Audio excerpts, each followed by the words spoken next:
Nicolas Millot, votre projet pain, viennoiserie et pâtes alimentaires au manioc. Et aujourd'hui, nous sommes ici, à Vallée des Prêtres, à Neil Industries, où vous allez nous montrer l'évolution de votre projet. Mais d'abord et avant tout, avant d'entrer de plein pied dans le projet, qui est Nicolas Millot? Je me présente, chef Nicolas Millot, après des études en Belgique de boulangerie, cuisine, pâtisserie et boucherie aussi à l'école hôtelière de Libramont.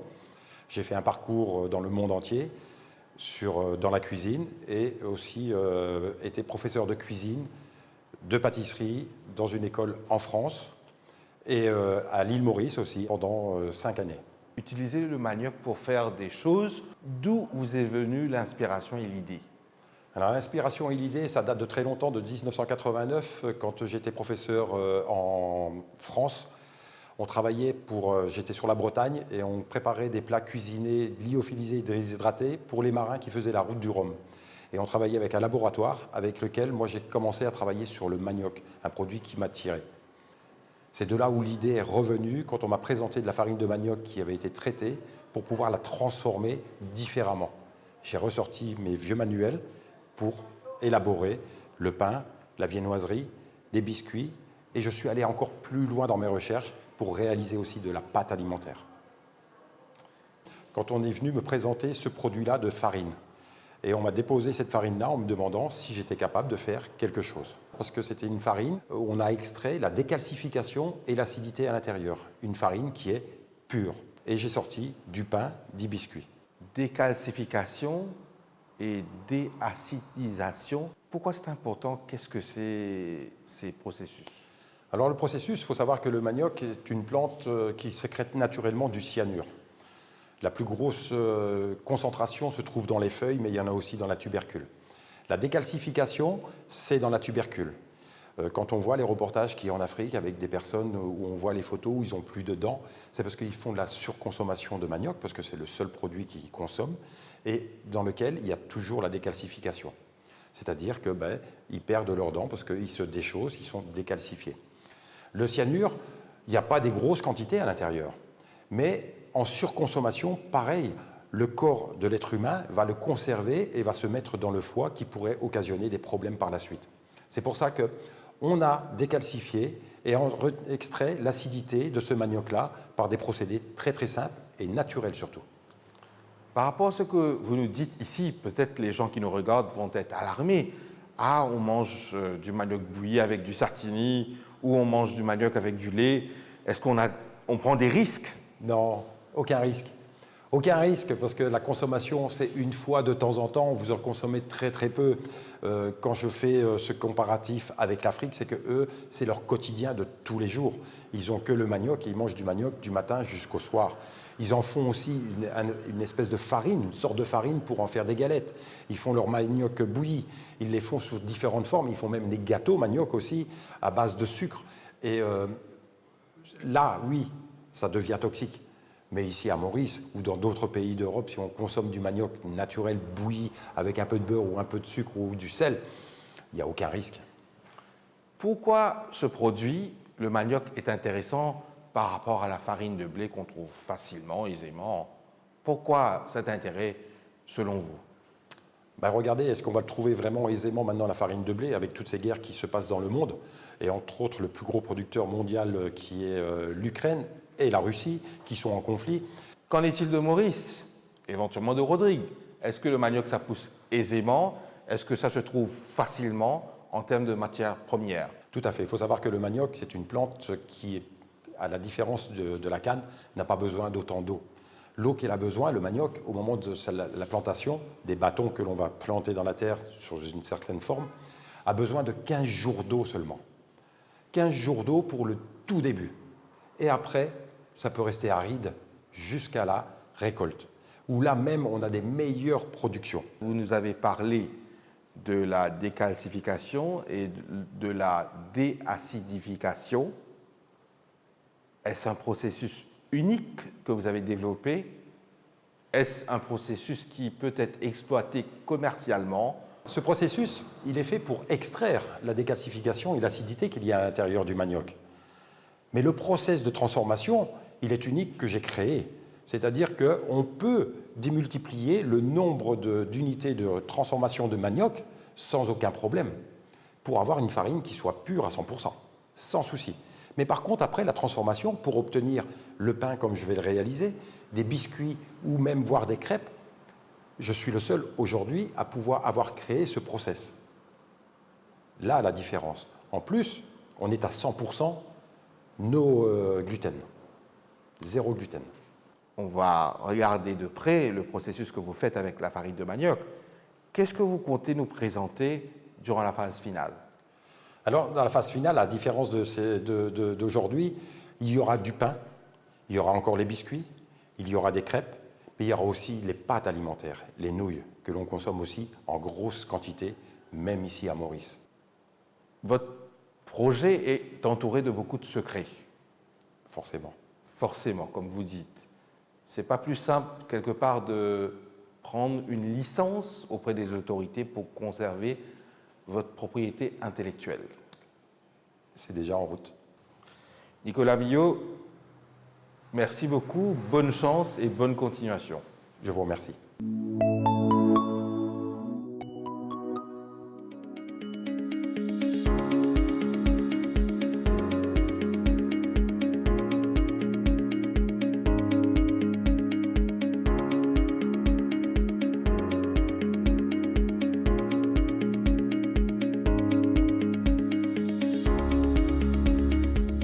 Marilyn Le Goff, ou une participante de National Innovation Challenge 2024, Innover Maurice, et où représente Rodrigue dans sa compétition là. Le projet, c'est la liqueur. Avant, nous allons comprendre plus au projet, nous avons envie de connaître un petit peu plus Marilyn Le Goff. Qui s'en a ça? Alors, Marilyn Le Goff, c'est une maman de 2 garçons, une madame divorcée, et 2 enfants de 23 ans, un et l'autre ayant 11 ans. Alors, Marilyn Le Goff aussi est une madame qui est engagée dans le secteur entrepreneuriat féminin. Je me trouve moi dans l'agroprocessing et la plantation. Ça veut dire un secteur qui nous appelle agribusiness. Marilyn Le Goff, là, nous dans le jardin, nous sommes capables de dire, un joli jardin. Yes. Quand nous étions exactement dans Rodrigue là? Alors, cela nous situons au village de Grand-Lafoussemang. Grand-Lafoussemang, il trouve dans l'ouest Rodrigue et il trouve en 2 villages principaux qui La Ferme et Mangue. À ce nous cause un petit peu le projet qui paraît il intéresse le jury d'après vos présentations, c'est la liqueur. Qui est ça la liqueur? Qui fait la liqueur? Alors, la liqueur, c'est une boisson, premier d'abord, une boisson qui nous fait local, qui nous crée, une boisson locale qui nous crée avec nos fruits justement. C'est un fruit local, c'est avec limon. Ce qui pour Rodrigue est notre spécificité unique et surtout le limon est bien connu dans Rodrigue et dans Maurice, mais après aussi qui ça produit agricole là, vu qu'ils m'ont planté, me transforme surtout dans produit agricole, me donne certaines valeurs ajoutées. Limon, c'est nous dans à Rodrigue, nous dans en surplus, en gaspillage.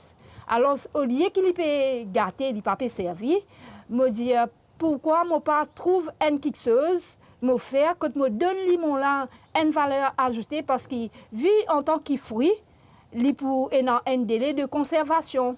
Et comme on transforme les on fait une liqueur, nous pouvons gagner un produit unique pour Rodrigue, mais en même temps, il pour une durabilité. Que ce limon-là, il met plus en valeur aussi, parce que dans le limon, on a aussi une propriété médicinale qui est bonne pour la santé. Marilyn Le Goff a aux connaissances. Est-ce qu'il ou tous ceux qui pensent pour faire la liqueur avec limon Rodrigue?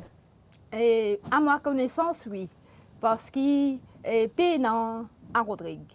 La liqueur, nous connaissons, elle existait longtemps, dans notre forme, mais pas avec limon, pas comme un moyen de crédit. Là où, avec la liqueur, limon Rodrigue, qui va les autres produits avec qui on fait l'expérience? Alors, je fais l'expérience, vu que j'ai une formation, je fais l'expérience avec différents produits. Et spécialement, je gagne la plantation de roselle. Quand je développe, je fais différents produits, achats, confitures et autres. C'est là, à travers ça, que je décidé qu'il m'a poussé à Limon Rodrigue pour me créer un produit nouveau. C'est ça la raison d'être, de créer sa liqueur à base de limon. Marilyn Le Goff, il y a des gens capables de penser qu'on peut causer la liqueur, même avec limon, ou peut promouvoir l'alcool. Même si vendez l'alcool, du monde acheter l'alcool, qui vous a dire par rapport à ça? Une liqueur, oui. Mais moi, je propose surtout sa côté médicinal qui est là, qui limon, surtout nous connaissons différents bienfaits. Il y a vitamine C, il y a l'antiseptique, il y a pas mal de propriétés médicinales et c'est ça qui m'a promouvoir, qui m'a envie de promouvoir à travers une liqueur. Une liqueur, c'est un apéritif, oui. Mais c'est une liqueur qui est dans propriété médicinale à travers sa fruit qui m'a servi là, ça même qui donne sa valeur médicinale. On a fait un test par Motion Standard Bureau pour guetter un petit guide sur le taux d'alcool qui est dans là-dedans. Mais les autres bantistes n'ont rien pour faire parce que moi, nous connaissons qu'il limon, il y a une propriété médicinale, mais quand même, nous avons certains experts sur la vie pour y approuver ce qu'ils m'ont dire. Donc là, nous avons une étape, accélération des idées, comment dire, on finit faire tout, bon test, etc. Ou pensez qu'il peut amener un bon résultat conclusif? Oui, à partir de ce test qu'ils m'ont fait, premier test qu'ils m'ont fait là, oui. Parce que comme on vient, et est un produit qui m'est capable de dire, voilà, il y a ce produit-là, il y a une liqueur, il y a un apéritif, il y a une propriété médicinale, il est bon pour la santé, comme nous dit l'alcool, mais c'est là les controverses.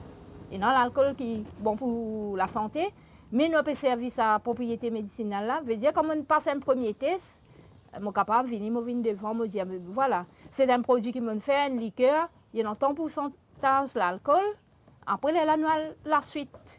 Sur ce, Marilyn, je souhaite bonne chance et bonne continuation. Merci. National Innovation Challenge, Innové Maurice, un rendez-vous à ne pas manquer les lundis, mardis et samedis, le MBC-N, après le journal télévisé.